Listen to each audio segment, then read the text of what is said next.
isso tudo foi só um aperitivo. Agora, de verdade, a gente vai ouvir outro professor, tá, Leandro Rezende? Não é você dessa vez, não. O voto evangélico envolve questões como costumes, além de apresentar ou representar uma grande parcela da sociedade, como nós dissemos aqui. Sobre isso, a gente continua a conversa, então, agora, com o cientista político, pesquisador Vitor Araújo, da Universidade de Zurique, na Suíça.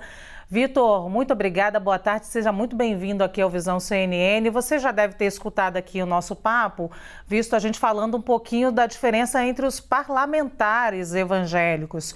A minha pergunta agora é sobre o eleitor evangélico. Um país como o Brasil, com tantas denominações entre os evangélicos, em pentecostais, neopentecostais, é possível falar em o eleitor evangélico? Existe essa unicidade? Obrigado pelo convite para estar aqui, um prazer. Na verdade, não é possível falar, seria mais apropriado falar em votos evangélicos, né?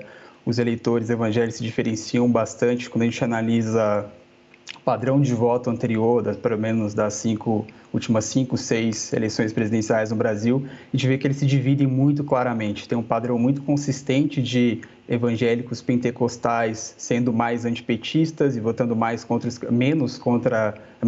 os candidatos de esquerda, e um outro padrão um pouco mais errático de outros perfis, de outras denominações mais tradicionais, como batistas, episcopais, e por aí vai. Então, isso é bastante interessante de pontuar, porque eu acho que 2018 ele criou a impressão de que o eleitorado evangélico é bolsonarista. Mas tem um padrão anterior a isso, que já era possível verificar na eleição de 2010 e 2014 muito claramente, que é da porção majoritária do eleitorado evangélico rejeitando o PT nas urnas.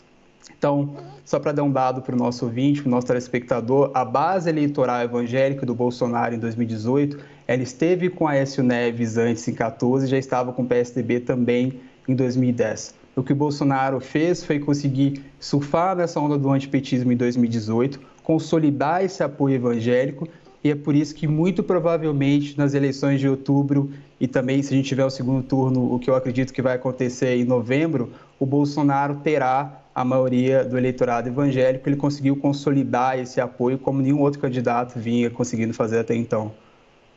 Professor, o que o senhor pensa de algo que está se tornando natural, que são pastores e líderes religiosos que se utilizam das suas igrejas para fazer ali, junto aos fiéis, uma espécie de campanha política? O senhor acha isso louvável para a democracia?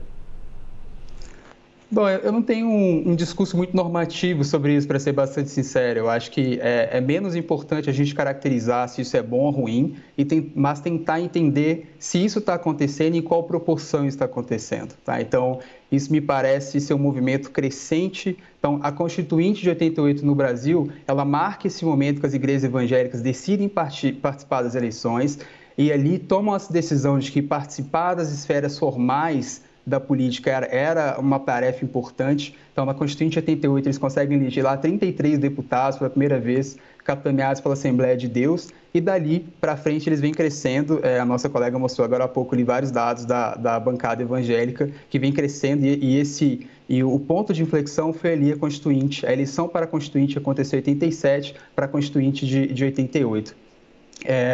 Então, o que eu acho que é interessante caracterizar e discutir é que isso não acontece de forma homogênea nas igrejas evangélicas. Os pentecostais, os neopentecostais, eles são mais ativos na política e eles tendem a fazer mais esse processo de mobilização. O que é interessante, muitas pessoas às vezes perguntam por que algumas igrejas isso é mais forte, por que em algumas igrejas esse efeito tende a ser maior.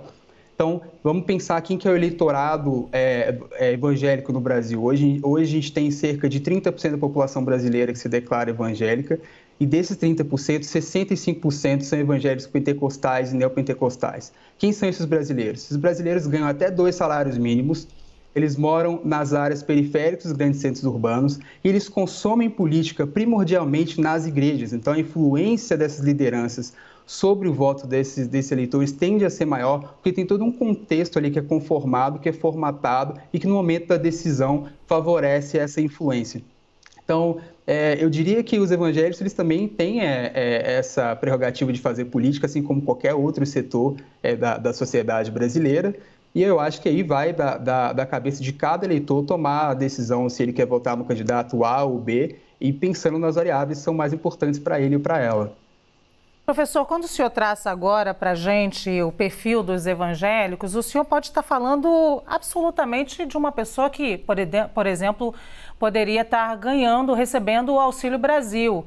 É uma parcela mais pobre da população, ou seja, pode haver uma intersecção nesse momento em quem é beneficiado pelo Auxílio Brasil e também essa tentativa de capturar o voto evangélico por parte dos dois lados, e aí a gente está falando agora do crescimento do presidente Jair Bolsonaro, coincidentemente, agora nesse momento em que o Auxílio Brasil é pago. É correto fazer essa afirmação? Esse é um excelente ponto. Acho que para pensar de forma bastante detida e um pouco mais analítica sobre isso, é possível a gente pensar, voltar um pouquinho para trás e pensar do efeito do Bolsa Família, né? Quais foram os ganhos do Bolsa Família, por exemplo, para o PT em eleições passadas? Tem no Brasil esse mito, quase que já se tornou um mito, que o Nordeste se tornou lulista ou se tornou petista por efeito do Bolsa Família. Mas tem, como você acabou de apontar, tem uma variável interveniente ou um ponto de intersecção que é importante a gente salientar. O Nordeste, sobretudo fora das regiões metropolitanas, ele é quase inteiramente católico, né? E como o nosso colega estava acentuando aqui há pouco tempo atrás, o catolicismo ele faz parte também da constituição do PT no Brasil, então o PT ainda hoje ele é muito mais forte entre católicos do que entre outros grupos religiosos no Brasil. Então o que é interessante salientar para o nosso telespectador? O efeito do Bolsa Família ele sempre foi muito mais forte entre católicos do que entre outros grupos religiosos. Então, para dar um exemplo bem claro, se você pegar um pentecostal típico que está numa periferia do Rio de Janeiro, esse pentecostal, nas últimas 5 eleições, na média, não votou para o PT porque ele estava recebendo um Bolsa Família. Tá? Onde isso aconteceu? Onde isso aconteceu foi no Nordeste, é por isso que o Nordeste ainda é um bastião do lulismo, ainda é um bastião do petismo. Não é apenas porque o Bolsa Família, porque lá tem muitos beneficiários do Bolsa Família, é porque o efeito do Bolsa Família entre católicos foi desproporcionalmente maior. Então o PT colhe os frutos disso até hoje e é exatamente por isso que mesmo tendo aumentado o valor do auxílio, mesmo estando investindo muita grana até próximo das eleições, o Bolsonaro vai continuar tendo um teto baixo no Nordeste, porque lá tem uma concentração grande de eleitores católicos com os quais o Bolsonaro encontra mais dificuldade para ter interlocução, o que é um paradoxo porque ele se declara católico, mas nesse momento a base de apoio dele, esses cerca de 30, 35% de votos que ele tem, os evangélicos compõem uma parte maciça desse eleitorado Bolsonaro. Conversamos com o Vitor Araújo, cientista político. Obrigado pela entrevista aqui ao Visão. Obrigado. Obrigada, Vitor. Volte sempre.